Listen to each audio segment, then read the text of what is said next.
You unwrap a 10-rupee chocolate bar, take a bite, and it instantly melts from a solid block into a perfectly smooth liquid.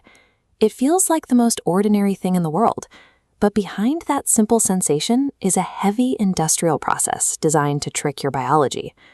The nerves on the human tongue are hypersensitive to texture. They instantly evaluate whatever is in your mouth and send immediate structural data to your brain. This animated logic diagram shows the first failure state of chocolate engineering. If the cocoa particles on the left are ground to 50 microns or larger, your tongue registers them as coarse and gritty. Your brain immediately fires a signal that you are eating something cheap, like sweetened sand. So you might assume smaller is always better. But watch what happens when the particle shrinks below 15 microns.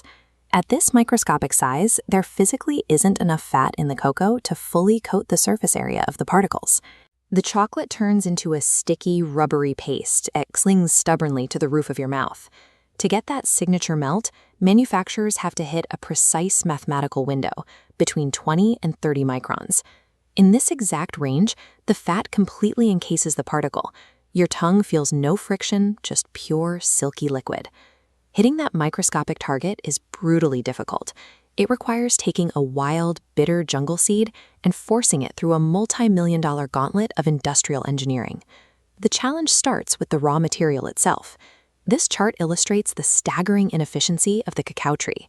An entire tree, absorbing rain and sun for a full year, will produce roughly 75 pods. Once processed, that yields a shockingly small output, barely 3 kilograms of usable cocoa beans. Those few beans are then subjected to a highly low-tech chemical process.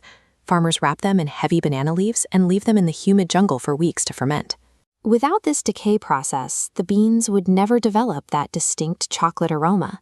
But this wild environment introduces serious risks. Harvesting requires heavy, crude metal tools. Between the violent swings of machetes and the rough transport in cargo trucks, small iron shavings and dust easily mix in with the raw beans. If even a tiny shard of that iron makes it into the factory, it will shatter the delicate blades of machines worth millions of rupees. To prevent this, the very first thing a factory does is pass the incoming harvest through massive industrial-grade magnets. Nature provides a raw material that is inefficient, contaminated, and wildly inconsistent. To turn it into a premium product, humans have to aggressively force it into shape. The first step in that correction is the roasting oven. The beans are baked at 180 degrees Celsius for 30 minutes. After weeks of jungle fermentation, the beans are crawling with bacteria and fungi. The intense heat completely sterilizes them and loosens the tough outer shell. Next, the sterilized pieces enter the grinding phase at 120 degrees Celsius. The sheer mechanical pressure and heat force the natural fats inside to melt, crushing the dry organic matter into a thick, flowing liquid. This flowing liquid is known as cocoa mass. Then comes conching. This is the heavy milling process specifically designed to hit that 30-micron target. Running at 80 degrees Celsius, this machine grinds and kneads the chocolate continuously, sometimes for several days straight, ensuring every single particle is worn down to the exact microscopic size your tongue requires. Maintaining this level of thermodynamic precision requires massive capital. Setting up a 28-acre processing facility costs over 10 crore rupees, and running those heavy grinders without interruption generates a monthly electricity bill of 20 lakh rupees. At this scale, human quality control is impossible. Factories use near-infrared, or NIR, technology. It bounces light waves off the moving chocolate to analyze moisture and fat content in milliseconds without ever touching the product. If the moisture is even slightly off, it flags the batch before millions of rupees are ruined. Finally, the liquid goes through tempering, a highly controlled cycle of heating and cooling. This forces the fat molecules to crystallize in a specific pattern, giving the finished chocolate its glossy shine and that distinct, satisfying snap when you break a solid piece. The modern chocolate factory operates as a high-stakes 24-hour refinery. With a 20 lakh power bill ticking down every month, shutting down production for even a single day immediately pushes the entire operation into a severe financial deficit.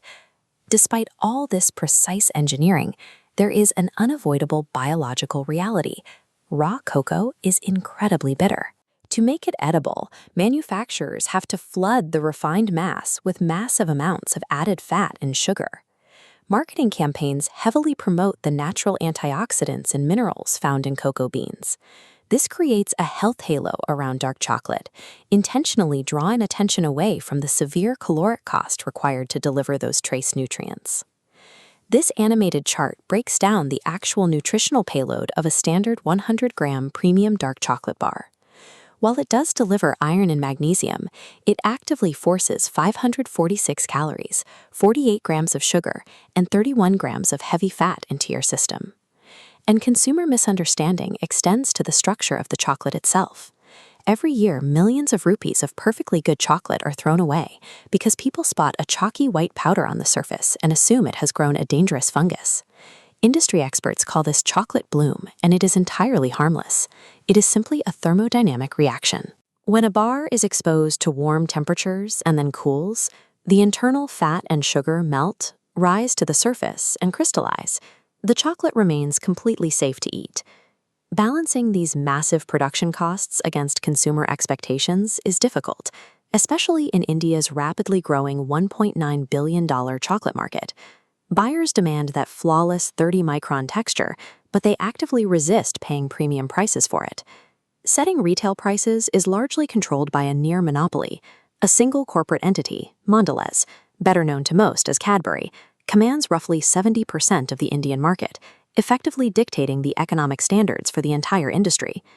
To cover those staggering power bills and equipment costs without raising the sticker price, manufacturers have deployed a quiet, highly effective strategy. They are systematically shrinking the physical volume of the chocolate. Recent data shows a 50.4% spike in the launch of bite-sized chocolate packets. Companies brand this as a feature, selling the illusion of guilt-free portion control to calorie-conscious buyers. In reality, it is a calculated mechanism to significantly widen profit margins on a much smaller amount of product. While the corporations optimize their 20 lakh rupee energy bills and manipulate package sizes, the foundational layer of this entire empire remains stagnant. The agricultural farmers who endure the months of harvesting and fermenting in the jungle see almost none of these engineered profits. That smooth, melting 10-rupee square is a masterpiece of deception. It requires pushing a bitter seed through brutal industrial physics to hit a 30-micron target, wrapped in psychological marketing and built entirely on a deeply fractured global supply chain.